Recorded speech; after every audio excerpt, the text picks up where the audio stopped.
At 10 o'clock Eastern Time on July 29th, U.S. Central Command announced that another heavy wave of strikes against Iran had been completed. This attack carried unusual significance because it ended the longest pause the bombing campaign had experienced in nearly 2 weeks. For 5 consecutive nights, there had been no publicly announced American strike. Then the pause ended suddenly as U.S. forces returned with a broad operation covering dozens of targets across multiple Iranian provinces. The timing made clear that the earlier lull had not represented a permanent change in strategy. The immediate trigger came 1 day earlier when Iranian forces launched missiles toward a United States base in Jordan. Washington responded with what the Pentagon described as a heavy wave. The operation involved multiple categories of targets, including IRGC command centers, missile and drone facilities, coastal surveillance and air defense positions, and maritime assets. Reports indicated that at least 5 Iranian provinces were affected during the overnight operation.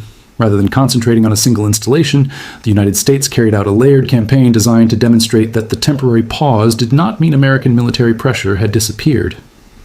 To understand why the July 29th operation carried such weight, it is necessary to return to February 28th, when Israel launched what it described as a preemptive operation against Iran with close coordination from Washington. President Trump confirmed that major combat operations were underway. Roughly 200 Israeli aircraft participated in the opening wave, and hundreds of IRGC positions, missile installations, air defense networks, and command facilities were targeted. American forces simultaneously attacked deeply buried nuclear facilities with specialized bunker-penetrating weapons. Iran responded by securing its leadership, closing its airspace, and beginning a sustained missile and drone campaign against Israel, while pressure around the Strait of Hormuz continued throughout the following 5 months. Alongside the visible air campaign, another major operation has continued at sea. The United States imposed a naval blockade around Iran in April after an earlier ceasefire collapsed. CENTCOM has reportedly intercepted around 80 Fazai vessels suspected of moving Iranian oil since the blockade began. Several were seized outright, and the disruption has been estimated to reduce Iranian government revenue by roughly $500 million each day. At the same time, American forces have continued allowing legitimate commercial vessels to move through the Strait of Hormuz, with around 900 ships reportedly escorted safely through the waterway during the summer, carrying approximately 450 million barrels of crude. That balancing act has become one of the most complicated parts of the conflict. Washington is attempting to restrict Iranian oil income while keeping international commerce moving through the same narrow maritime corridor. Whenever that balance becomes uncertain, global markets react almost immediately. Oil prices have repeatedly moved above $100 a barrel during periods of heightened tension, because traders are not only responding to actual disruptions, but also pricing in the possibility of a much larger interruption to one of the world's most important energy routes, making the naval campaign an economic battle as much as a military one. The July 29th strikes reached several locations across southern and southwestern Iran.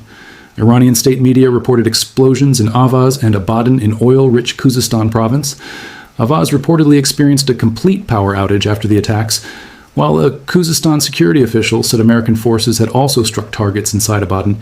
Further south, strikes were reported in Bushehr province, home to Iran's only operating nuclear power facility, and additional attacks were reported on Keshem Island, the largest island in the Persian Gulf, positioned near the entrance to the Strait of Hormuz, and repeatedly targeted throughout the conflict because of its importance to Iran's ability to threaten shippings.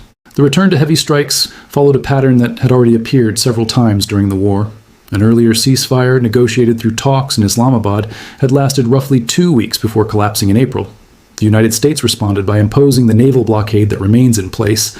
The same pattern appeared again when 5 quiet nights were followed by the July 29th operation. Temporary calm created expectations of a possible diplomatic breakthrough, but previous pauses had repeatedly failed to survive for long. Inside Iran, there were also reports of growing disagreement over government messaging and military strategy, while ordinary people faced increasing exhaustion from both the fighting and the economic pressure created by the blockade. The most painful reports from the latest operation came from Keshem Island. Iranian media reported that a residential building was struck and that a couple and their 2-year-old child were killed. Iranian outlets also reported 3 additional civilian deaths in other locations.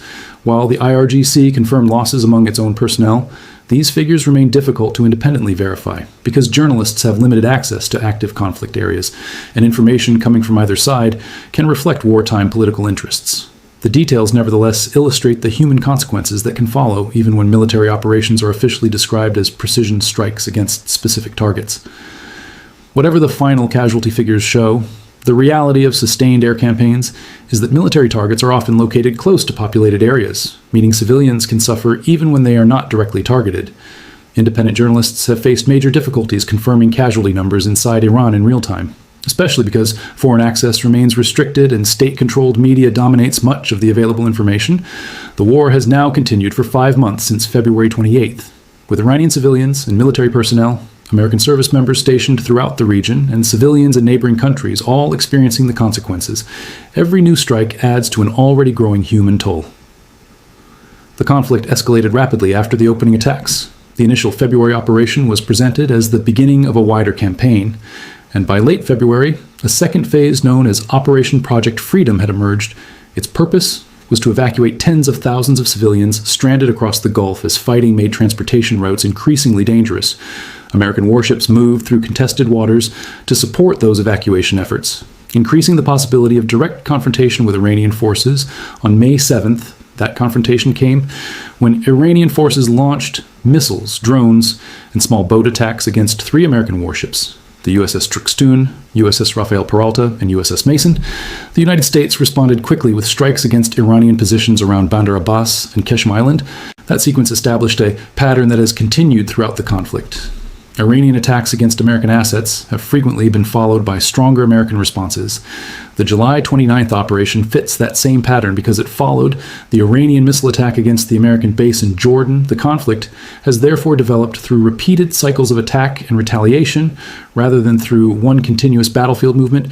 Each new exchange adds another layer of military pressure and makes the possibility of a longer confrontation more difficult to dismiss.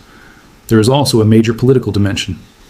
Inside the United States, Congress has approved a funding package worth more than $90 billion to support the campaign, while a war powers resolution intended to pull American forces away from the conflict narrowly passed the House before failing in the Senate. That political struggle has limited practical effect on what happens during a particular night in Iran, but it directly affects how much freedom the administration has to continue military operations. After such a large financial and military commitment, the political cost of stepping back becomes increasingly important, which is why diplomatic pressure from regional allies can carry unusual influence when Washington considers its next move. The scale of the American military buildup is another reason the July 29th strikes cannot be viewed as an isolated operation. The United States now has 3 carrier strike groups operating in the CENTCOM region. At the same time, Carrier Strike Group 3, Carrier Strike Group 12, and Carrier Strike Group 10, with the 3rd group having departed Naval Station Norfolk and reached the region in April. Having 3 carrier strike groups deployed simultaneously represents an unusually large concentration of naval aviation and strike capability within reach of Iran. A deployment of this size indicates that Washington has prepared for the possibility of sustained operations rather than a short engagement. The carrier groups are supported by an extensive network of specialized military units, including Naval Special Warfare Development Group, Navy SEALs, Air Force Assets, Marine Expeditionary Units, soldiers from the 82nd Airborne Division, the 101st Airborne Division, and the 10th Mountain Division, along with Delta Force, Army Rangers, Army Special Forces, and the 160th Special Operations Aviation Regiment. The presence of these forces provides the United States with capabilities for air operations, maritime missions, intelligence support, special operations, and high-risk aviation missions. Together, they represent a posture designed to support repeated military action for an extended period. The wider regional front has also become increasingly important. The war never remained limited to Iran and Israel, or to American and Iranian forces alone. Shortly after February 28th, Iran and allied Shiite militias operating through Iraq's Popular Mobilization Forces began a sustained missile and drone campaign against the Kurdistan region. By early March, roughly 200 separate attacks had reportedly struck the area. Iranian aligned forces justified their actions by alleging Mossad activity. American airstrikes responding to those attacks reportedly caused dozens of deaths and injuries. Kurdish Peshmerga forces and internal security units also suffered casualties, making northern Iraq one of the most persistent and deadly secondary fronts of the conflict. Kuwait, Bahrain, and Jordan have also been pulled into the conflict despite not choosing to become combatants. Their involvement comes largely from geography and their role as hosts to American military forces. Kuwait has experienced attacks affecting power and water infrastructure, as well as casualties connected to border infiltration incidents attributed to Iranian operatives. Jordan has repeatedly used its air defenses to intercept incoming missiles and drones, with debris sometimes falling close to populated areas. Bahrain has also faced attacks against aviation and air navigation systems connected to Iranian drones. These incidents show how countries surrounding the battlefield can become exposed simply because they host American forces or sit along strategically important routes. The July 29th strikes were followed by several days of increasingly serious warnings. By August 1st, Iranian wartime military leadership issued a strong statement accusing Washington of moving rapidly toward a wider regional war. Iranian officials also accused the United States of using neighboring countries and their infrastructure to protect American interests while strengthening Israel. The language reflected growing concern in Tehran that the conflict could expand beyond its current geography, while Washington continued signaling that additional military action remained possible, creating a situation in which even neighboring governments had strong reasons to intervene diplomatically. At the same time, reports emerged that the United States was considering direct attacks against Iranian energy infrastructure. Such targets had generally been viewed as an especially dangerous threshold because damage to energy facilities could affect ordinary civilians and create major disruption in international oil markets. CNN reported that Washington was preparing possible strikes for the coming weekend, although officials indicated that the scope had not been finalized and that the operation could still be canceled. President Trump publicly signaled that he intended to maintain intense pressure on Iran, suggesting that another major escalation remained possible even after the July 29th wave. Then the situation changed unexpectedly. President Trump announced that the planned weekend strikes had been canceled after Iran and other Middle Eastern governments reportedly asked him to hold back. Sources said that Trump had spoken directly with the Saudi crown prince, who raised concerns about additional attacks on Iranian energy infrastructure. Saudi Arabia itself has a strong economic interest in keeping the Strait of Hormuz open because a major portion of its oil exports depend on secure maritime access. As one of Washington's closest Gulf partners, Riyadh has significant influence, and in this case, that diplomatic pressure appears to have temporarily prevented an operation that could have pushed the conflict into an even more dangerous stage.